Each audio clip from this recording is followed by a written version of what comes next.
Hello and welcome to the Grass Valley Training Lab.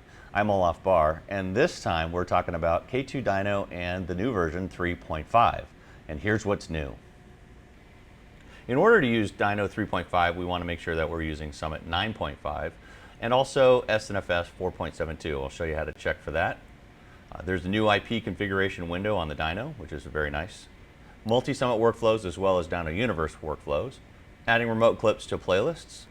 Localizing a remote clip in a playlist, utilizing the keyboard arrows for navigation, the different uses of the F keys, new additions in the favorites bar, sorting in a playlist, new send destination changes, and an enhanced way to use searches. In order to take full advantage of the software 9.5 for Summit, we want to make sure that you're using the correct version of SNFS. That is the file system management system that we have in place. And what we want to be able to do is check and make sure that you're running the right version, and if not, then you need to uninstall and reinstall that. So here's how you do it. So we can minimize this window for App Center. Then under the Windows Start menu, Control Panel, Programs and Features, and then here, if you see closer to the bottom, it's listed as SNFS. And you just want to make sure that you're running the right version, 4.7.2 for this Summit 9.5 build. So again, if you're not running the correct version of SNFS, you'll want to uninstall it. First, make sure that App Center is not running. Then you want to make sure that you also have McAfee, the Windows Embedded Security, in update mode. Uninstall that through Windows, the SNFS that's incorrect. Do a restart. Install the correct version of SNFS, do a restart, and then once that last restart comes up, make sure that McAfee, the Windows Embedded Security Manager, is back into protect mode, and then you take full advantage of the Summit 9.5 version of software. Configuring the Summit IP addresses can now be managed at the Dyno level as well. What we were up against was host tables really need to be the same for the IP addresses as well as the computer name for each device. So this became typically a problem to make sure that everything was updated correctly and that all the host tables matched. Well, as long as the IP address is available and already updated on the Summit side, the Dyno can see it, and we can go ahead and get right into that configuration. And here's how. So when my Dyno boots up and I see the server list, I'll select the server that I want to make some changes, or at least maybe just check on it. Click Configure, and here I can see the different connections that I have. In this case, it's a media connection. This is the IP address. If I wanted to change this, just click in here, enter the new numbers, hit OK, as well as for the subnet, gateway if you have that. And then what type of network connection is it? Is it a media or a control connection? And I'll keep it back on media. And you can make these changes for these other connections as well. And if you're happy, hit accept. If not, to cancel, just hit back.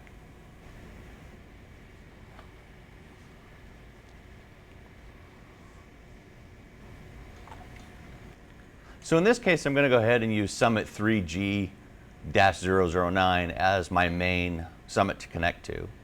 So I'm going to reconnect. I'm going to create a new session.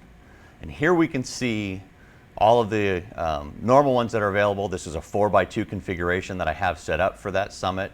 But here we can see also the other server. So I'm going to go ahead and say that I want to use this and use this. So now I've got 4 more additional cameras, and we can see here that I'm using A through H. That's these buttons here on the controller. Or if I were to use the M1, M2, I could use that as well just by deselecting A through H. And now we can see that these will end up being utilized on the other tier of the M1 key. So if I don't like the M1 key, A through D are my local server, my Summit 3G09. Those are the angles that belong to it.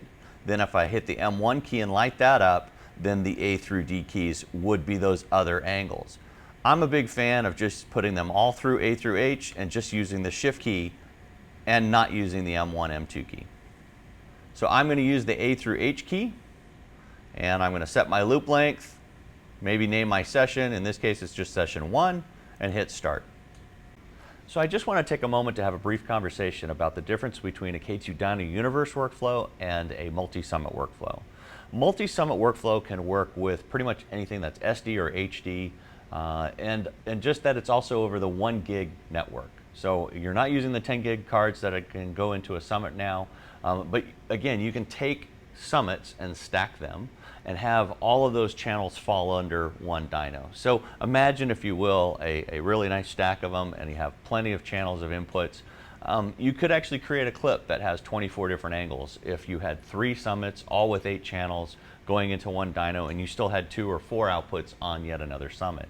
All of that can be shared, and so that's a little bit mind-blowing, but at the same time, let's scale that down and say, well, what about just the K2 Dyno Universe workflow? Well, that's really geared towards ultra high def or the high frame rate workflows such as 6x or even 3x for a 1080p workflow. But what I really want you to understand is that one really requires, the universe requires SSD in the summits, as well as a 10 gig connection. And when you're looking at just the multi-summit workflows, there you only need the 1 gig network with the 1 gig NICs on a 1 gig switch. It's really nice. And then all you have to do is stack those summits. And when those channels become available, like I just showed you, we can do those on an A through H or an M1 or an M2. And those are just different tiers. Where are you going to find all of those channels? But again, remember, if you're going to make one clip that has ins and outs, you're going to actually have an in and out angle for all of those angles that you're recording. So powerful enough just as it is. You don't need all of the SSD and all the 10 gig just to do a multi-summit workflow, but you do for Dyno Universe. And I think there's been a lot of questions about that. All right, let's get back into this. Keyboard arrows for navigation. Not all operators use a keyboard, but they sure are nice when you have them. They come in very handy. One is for navigation, 2 is because there's a lot of features that are within the keyboard itself.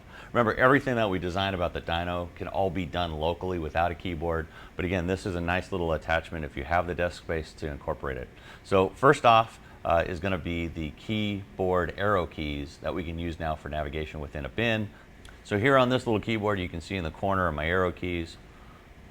I can just use this to navigate around, and on the dyno, you see how it navigates. So pretty simple. So of course, if I have arrow keys, I really would like a nice way to cue that up. The enter key has already been taken with naming a clip or a playlist or a bin. So the enter key being already used, we put it as close as we could without getting in the way, and that's the F12 key. So from now on, the F12 key is always active as a cue up button. So select this, I've already got that clip selected, hit the F12 key, and it cues. Arrow over, F12 key, and it cues. The other one that was always used is the F1 key, and that was for ratings. And you would just hit that and add 3 stars, and we'll add more stars here in the future. But for now, the F1 key is still going to be staying for ratings. But what we've done is we've opened up more F keys for keywords and for other uses as well. So now you have the ability to use F2 through F11, Shift F1 through F12, and Control F1 through F12. So what can we use these F keys for? It's very cool, and I'm going to show you right now. The first thing is in the favorites bar. So to start with, I've already put a couple things up in my favorites bar. If I pull this down, you can see that. I've got a great playlist going. I've got one key play, that's a save, and we want to revisit that a couple of times. So when we go and close this back up and open up the favorites bar, we can select the clip here. On the dyno, hit the shift button, and here you see set F keys becomes white. So if I select that, now I can hit F keys on the keyboard and assign an F key to that particular clip. So in this case, I'm going to assign it F6. And now in the upper corner, you see that it says F6 for that clip. For the playlist as well, I'm going to select that, and that's going to be Shift F1. So that I know every time I want to queue up that playlist, it's Shift F1 and it'll be there. Then deselect set F keys, and now I'm ready to use those at any time. So I might be working and I'm in live, I'm doing some replays, and the producer says, hey, queue up that great save. I hit F6 on the keyboard, and here you can see the clip is queued up. Roll it, do the replay. Wanted to see that great playlist that I was working on? Shift F1, because that's where I hit it, and automatically you can see that the dyno goes right to that playlist. Cue it up, and roll it for a replay. So now you have a lot of flexibility with 32 F keys. Remember, F1 is still the ratings, and F12 is queue up. But you have the Shift F1 through F12, you have Control F1 through F12, and still F2 through F11 that you can assign to either way keywords, playlists, or clips. Very powerful. But there's one more application that we can use those F keys for, and I'm going to show you that in just a little bit. But next, what I want to get you onto, triple click in the favorites bar. So there's been the request that if I slide down to expose the favorites bar, a quicker way to cue a playlist from this position. Now if I just triple tap 1, 2, 3, I actually cue the playlist. It opens it and cues it right away. Remember, a clip that's in the favorites bar is just a double tap, 1, 2, and it cues the clip. A playlist, just to open it up, is just double tap on the favorites bar. But now we've added the triple tap to a playlist, and it cues the playlist. One of the favorite things about my job is getting to spend time with operators and getting their feedback and learning from them. I kid you not, they have such great ideas, and I'm like, why didn't I think of that? One of them, of course, is the favorites bar is fantastic. It speeds up the workflow, but how can we make it even faster? And one of those that came out of one of our installations was the request to actually drag and drop clips from your highlight bin right into a playlist that's in the favorites bar. Pretty smart, I know, but I didn't think of it. All right, here's how you do it. So here you can see that I have only one clip in this playlist. I'm going to go to the highlights, slide down to expose the favorites bar, select a clip by holding my finger on it, dragging and dropping. And there you see the little dotted lines around the playlist. That means it just took an action. So if we go back to the playlist, you can see now that we have 2 clips in that playlist. All right, I'm going to go back to the highlights page again. I'm going to select a group of them. So I'm going to select, and by holding down the function key, I'm going to select more than one. And in the order that I made that selection, I'm going to go ahead and drag and drop right into that playlist. You see again the dotted lines around the playlist. When I go back to that, you can see there that we've dropped in those clips right into the playlist. So you can see what a great idea this is. But of course the conversation just doesn't stop there. With operators it's, well, if you can do that, can you do this? And this is, can you combine playlists? And yes, you can with Dyno 3.5, and here's how. Once again, I'm going to slide down to reveal the favorites bar. I'm already looking at my playlists. If I look out here and see that I have the playlist that I'm working with, but I have playlist 2 that has a handful of clips in that, I can select it, drag and drop, and throw that right in there. Again, you saw that dotted line showing that there was an action taken, and now when we open up that playlist, we can see that all of those clips have been added to that playlist. I can't get over how powerful that really is in the simplicity of a drag and drop to combine playlists. No more copy paste or having to go out and find a bunch of clips and build that playlist. But of course, as operators are, they don't stop with just 2 ideas. No, they've got a lot more than that. And the third one that came from this discussion is, well, what about sort? I want to be able to sort the entire playlist because now it's not necessarily in a chronological order, and I'd like it to be. Well, that's a simple step, and it says right here, sort. When I push that button, you can clearly see that it says sort all the items in the playlist, and I select yes please. It then sorts the playlist according to the timecode endpoint for each clip. Well, before we leave playlists, there's one more thing that I'd like to show you, and that is adding a remote clip to a playlist, but now as a reference. So this has been a long time in the making, and I'm very happy to say finally in 3.5, if you're going to use clips that are remote on a ShareFlex Summit, you can now use them as a reference. Once again, I kind of mentioned this earlier in the beginning, that you no longer need to transfer a clip first before using it in your local playlist. So really, really cool feature. I'm super excited that we're delivering this. Let me show you how it works. So I'm going to my playlist. You can see 3 clips are already loaded into this playlist. I'm now going to navigate to the library, and if I use the middle bar to zoom out to see everything that's on the server list, here's the other one that I'm going to use. So Summit SSD1, double tap to open that, drill down and look for a folder. Hey, there's an Olaf folder that I'm going to use, and maybe I'm going to utilize this particular clip, sand shoe, and on the controller I'm just going to hit add PL. You'll see again the little dotted lines going around the clip showing that there was some action taken there. And if I go to the playlist, we can see that it is now at the bottom of the playlist. Again, anytime I want to move that around, just drag and drop. But the idea is that it is using reference material. It hasn't transferred it yet. If I now want to make it local, we have a step included for that. Selecting the clip, I see at the bottom left in blue, it says the description of what the clip is. I select that. That's the properties for that particular clip.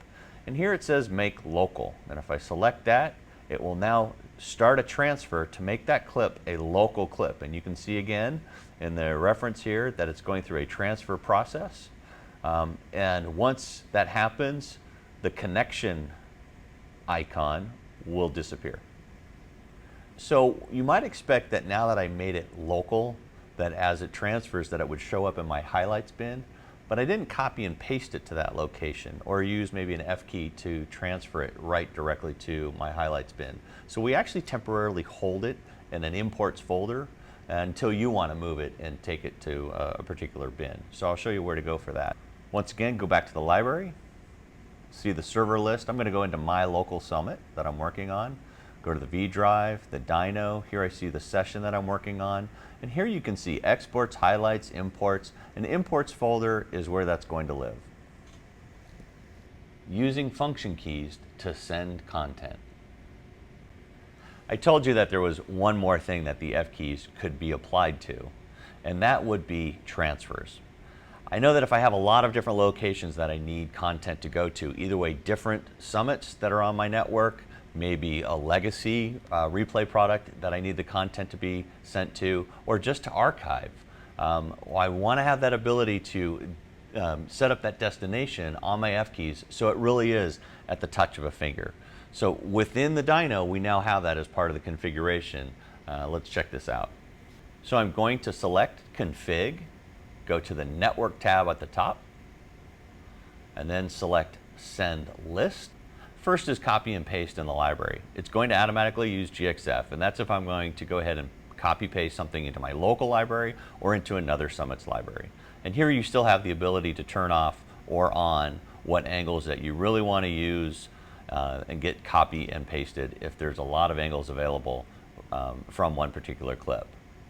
Next down is the V drive or the default bin, and that's something that lives locally on my summit as well. And here again, you get to set up how many different angles you want to send at that time. And that again is just by using the add library. So that's already kind of selected, and it's really to help you send more or fewer angles at this point.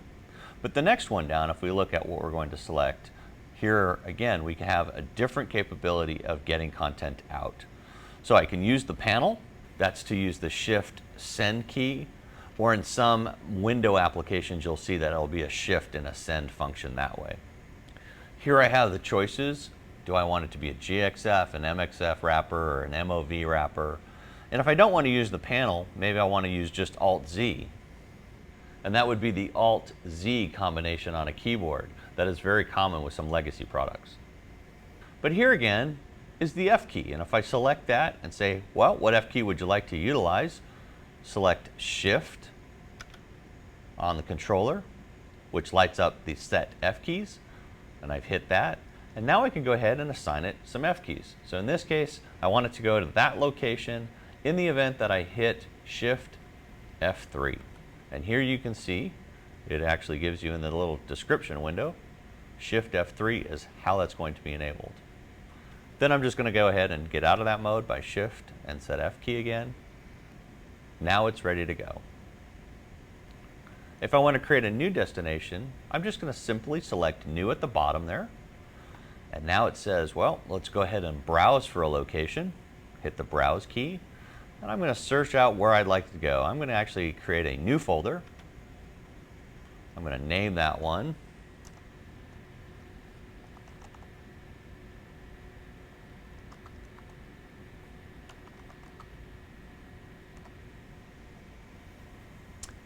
And then hit Accept.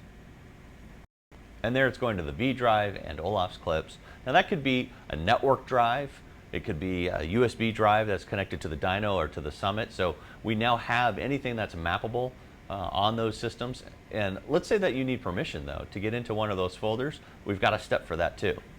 Here at the top, you can see FTP login. I can select that, enter a username, enter a password, and now I have access to that folder that's normally protected by rights permissions.